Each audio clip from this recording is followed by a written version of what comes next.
I'm sure it is a thing, but I just think that Ankalaev is going to fight smart and is going to... Alex Pereira's recent antics have surprised fans and experts alike. Some believe he's losing focus at the wrong time as Magomed Ankalaev waits for their rematch. Meanwhile, Michael Bisping talked about how Pereira trained the wrong way before the first fight. He said fighters usually lift weights at the start of camp, then slow down as the fight gets closer. Last week was about recovery, not heavy workouts. Bisping felt Pereira's choice showed poor timing and focus. To him, lifting heavy right before stepping into the cage made no sense and could hurt performance badly. Well, I want to talk about the craziness of Michel Pereira because I mentioned this on commentary a little bit. Paul, you know, you've done this a long time. You know about sports science. You know about recovery. You know about the body, right? You don't lift weights in like the final week of a fight camp, do you? No, you don't. No, that's all done at the start, the mid, towards the end, then you taper down. Yeah, it's got to be a peak. Yes. Yep. You try, I go to the gym Saturday morning in China, right? Michel fight Pereira, day? Fight day. Listen, I go into the gym Saturday morning. Michel Pereira's in there. Bisping also shared what he saw on fight day in China. Pereira walked into the gym with his team, blasting loud music and started doing heavy squats, curls, and shoulder presses, and this surprised Bisping because fighters normally rest or do light movement on fight day. Watching Pereira push through a full workout hours before fighting seemed risky. It left Bisping and others wondering if Pereira was preparing in the right way. Brazilian entourage, they've got a massive, gigantic speaker, boom, boom, boom, blasting out the worst like Euro pop dance house music you've ever heard in your life, right? And he's doing full-on weights. He's doing squats. He's doing a lot of bicep curls, heavy shoulder press and stuff. And I'm like, I'm sitting there lifting my weights, doing my little routine, thinking, what is he doing? What are you doing? You don't do that. You do not lift weights on fight day. No, you don't. You really don't. You just don't. It was the craziest thing I've ever seen. What are you doing? Getting a pump on? While Bisping highlighted how unusual Pereira's heavy lifting was, Paul Felder offered a more practical perspective on pre-fight preparation. He explained that light activity and warming up are normal on fight day to get the body ready. Felder emphasized the difference between smart movement to activate muscles and overdoing heavy lifting. Pump on?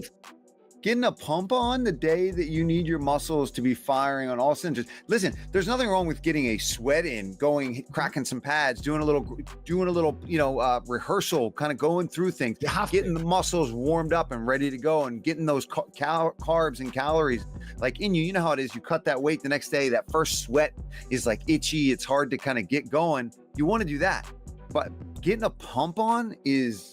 Adding on, several fighters and analysts weighed in on Pereira's chances, especially considering his health and past setbacks. Curtis Blades highlighted that injuries and illnesses can play a big role in performance. Blades emphasized that if Pereira has fully recovered, he believes the fighter has a solid chance to succeed. Health and readiness could be the deciding factor in the rematch. I'm gonna go with Pereira because of the injury, and also I heard he has this same illness that I had. And I know how that feels. So yeah, as long as he's healthy, I go with Pereira. Meanwhile, after all the discussion about Pereira's unusual fight week antics, fans are now getting a closer look at his preparation. The latest training clips show how he's approaching the rematch differently, giving a glimpse of his focus, drills, and conditioning. Analysts are watching closely to see if this new footage signals a smarter, more disciplined approach ahead of the high-stakes fight against Magomed Ankalaev.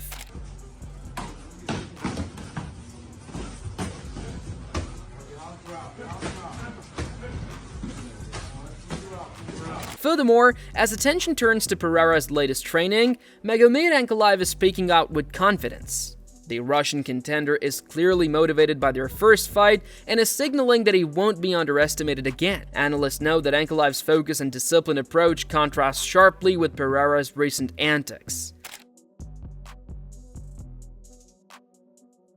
Moving on, even though Pereira's recent behavior has raised questions, some experts still back him. Carlos Prates believes Pereira learned from his past mistakes and is ready to improve. He thinks the fighter has reflected on what went wrong and fixed it. And with this experience, Pereira will enter the cage with focus and confidence, giving him a strong chance to win and potentially score a knockout in the rematch. I think Pereira gonna win. You know, he got a break on his career. You know, he saw all his mistakes, you know, and fix everything. And now I think he's gonna step on the cage and gonna knock Ankalaev out. Adding on, analysts discussed whether Pereira's loss could be recovered quickly and what it means for the light heavyweight division. Ariel Helwani and the team noted that while Magomed Ankalaev had the upper hand in the previous fight, they also mentioned that at this stage, the situation isn't personal for Pereira, and a comeback is possible if he refocuses and navigates upcoming fights smartly. So I don't think it's more personal for him at this point. Well, that's I agree with. But in that case, if Magomed Ankalaev wins, then being a Yuri fan, you hope that he beats Halil and then he can get the shot. Because if Alex Pereira gets the belt back, I can't imagine they're going to do Yuri Alex 3. Yeah, I mean, there's a lot of things that have What, to... no Magomed rematch? Like a third one. Oh, yeah. A trilogy. I guess they would do the trilogy. Would they? I don't know. I don't know if they would. Would they? He had to win 10 fights in a row or whatever. Would they? To get the shot. The conversation then shifted to betting odds, potential rematches, and future matchups.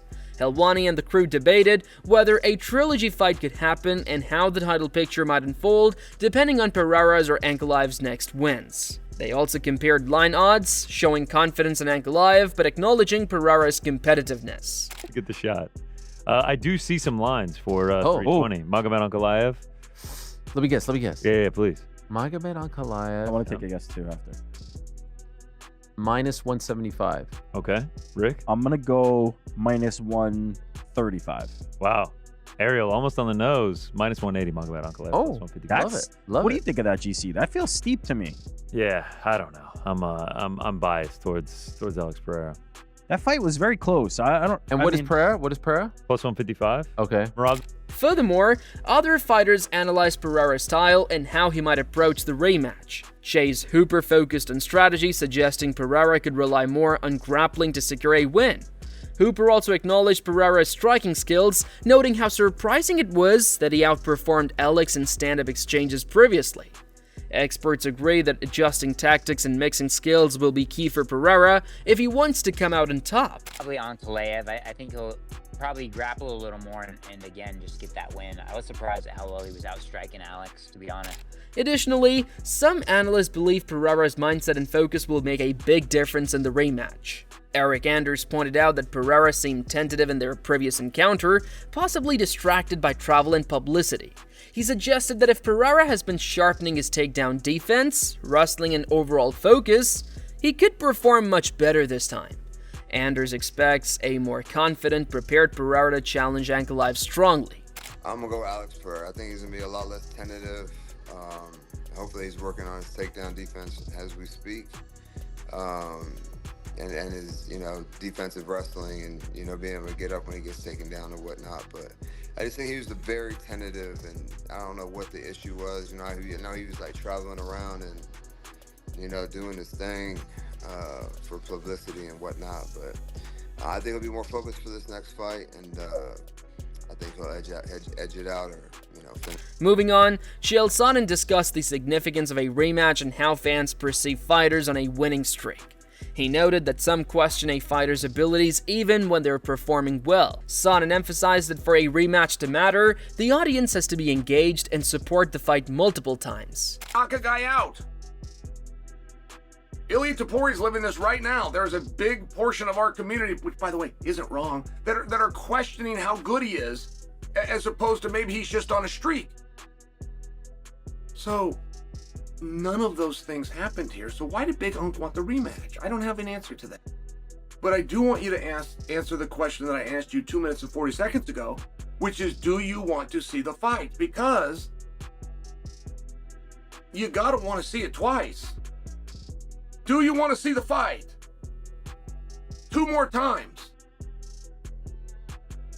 Will you come out and support and watch and be into the fight 2 more times? Because if Pereira wins... Sonnen then analyzed the consequences of a win or a loss in the rematch. He explained that if Pereira wins, he will have already defeated top contenders, making the next steps obvious. Sonnen stressed that a loss would also clarify Pereira's path and intentions, showing what he wants most from this fight. The discussion highlighted how results define both a fighter's strategy and the stakes for the rematch. That's the only honorable thing to do. Right? You gotta settle the score. Pereira knows this better than anybody. So, what do you do in that case? I mean, if Pereira wins, and we gotta go back to Unk. If Pereira wins and we're not gonna go with Unk, anybody in that top stratosphere, Pereira's already beat. And with a loss, the answer for Pereira will be very clear. And it will be what he's wanted all along. He now joins the heavyweight division. Furthermore, as the rematch gets closer, experts are talking about strategy. Tito Ortiz said Pereira must focus on defending takedowns because this fight could be more about wrestling. He explained that Ankalaev is strong on his feet, but if Pereira uses wrestling smartly, he can control the fight. Ortiz also praised Pereira, saying he's one of the best and deserves a strong comeback. Pereira needs to make sure that he defends the takedown. I think this could be more of a wrestling match. I think so, just because that Russian, he wanted to test his skills on his feet, and he showed that he could punch with them. And I think Alex thinks he can do the same thing, and I think he's actually going to wrestle him this time. But that's just me. That's just my opinion. I mean, that would be the smartest thing. I mean, to have longevity in the sport, to sit there and stand toe-to-toe the whole time, your longevity is not going to last a long time. But if you wrestle a lot more, these Russians are tough as hell. They're tough as nails. But I would like to see Alex come back and win. He deserves it. Chama to him. He's one of the best ever. Adding on, Julius Walker reflected on Pereira's first fight with Ankalaev, explaining that both fighters have the skills to win. He noted that Ankalaev's ability to pressure Pereira and control the cage played a big role in the first match. Walker emphasized that Pereira must show urgency and adapt to avoid falling behind again.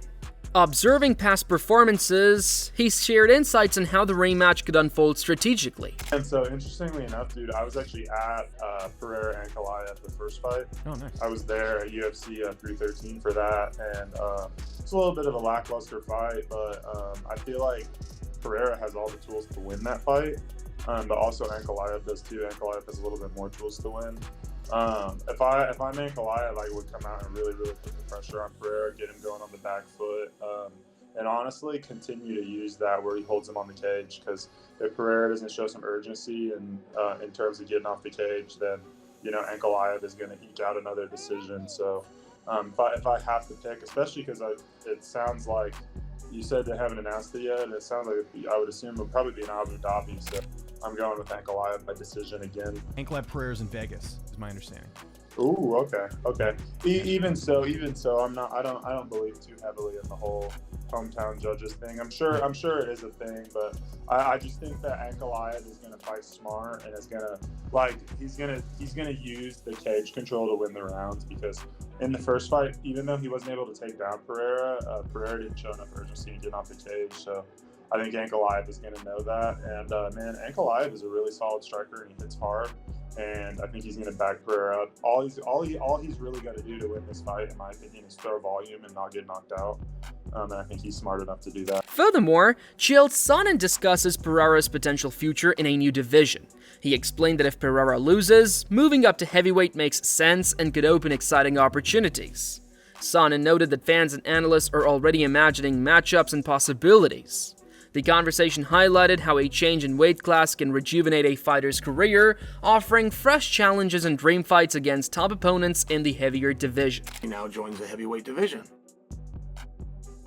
And I don't think you would disagree with that. I think we would all, if we could hedge a bet somewhere, even proverbially, would proverbially, you know what I'm trying to say. Proverbially. Anyway, we all would understand where Pereira is going to move the heavyweight with a loss, I just want to ask you a question. And you like that idea, right? We love the idea of Pierre at heavyweight, right? We got 5 matches we want to see Pierre do at heavyweight. We got a dream match of Pierre versus John Jones. Like, we've got all these things to discuss, whether we can get him or not. Pierre at 37 years old, his whole career. Sonnen continued by highlighting the dream fights fans want to see if Pereira moves to heavyweight, including a potential matchup with John Jones. He noted that while promotion plans can change, the main idea is clear. A loss could push Pereira to a new division, giving him fresh opportunities, exciting matchups, and a chance to reset his career with high-profile fights. At heavyweight, right? We got 5 matches we want to see Pierre do at heavyweight. We got a dream match of Pierre versus John Jones. Like, we've got all these things to discuss, whether we can get him or not. Pierre at 37 years old, his whole career gets rejuvenated.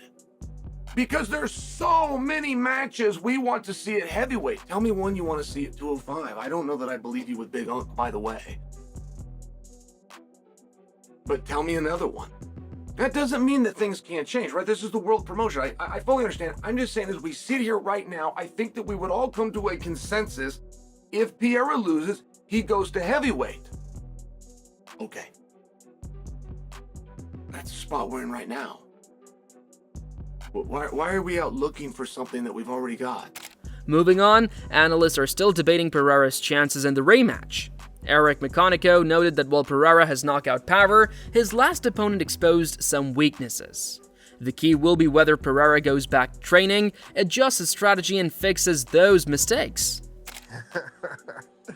I do not know, man. I mean, the last time Homeboy really he brought something new to Alex Pereira. Let's see if Alex Pereira goes back and goes in the lab and fixes it. And I don't know, Alex Pereira has that punch, man, and I don't know, man. It's really hard to toss. Adding on the Ariel Helwani show, Pereira opened up about his mindset heading into the rematch with Ankalaev. He reflected on the controversy surrounding their first fight and how leaving without the belt fueled his motivation. Analysts note that Pereira is approaching this fight differently, with adjustments in strategy and mindset. His goal is clear: to reclaim the title and show a more focused, improved version of himself. Back to Magomed, when you see the footage of him going home with the belt that was yours, and all the hoopla and stuff, how does that make you feel? People say that he won, people say that he lost, people say that I win, like very contested, right? Why you don't give it a draw and a left with the belt? So you are very motivated to get the belt back. Absolutely. I can't wait for this moment to happen again, and it's gonna be a very different fight. That day was not the same Alex Pereira, so if come the regular Alex Pereira, it's already more than that. But imagine now if it's different. It doesn't have to be a knockout, but I feel that I have enough game to do whatever I want with this guy. The build-up to the Pereira vs. Ankalaev rematch shows a fighter at a crossroads. While Pereira's recent antics and unusual training methods raise concerns, expert opinions suggest he has the tools, power, and motivation to adjust and come back stronger. Ankalaev remains disciplined and confident, making this rematch a high-stakes clash where strategy, focus, and execution will determine the outcome. Fans are now left eagerly anticipating the fight, analyzing every clip, statement, and prediction to guess who will take the belt. Which fighter do you think will dominate in the rematch? Will Pereira reclaim the belt, or will Ankalaev prove his dominance again? Share your predictions in the comments below.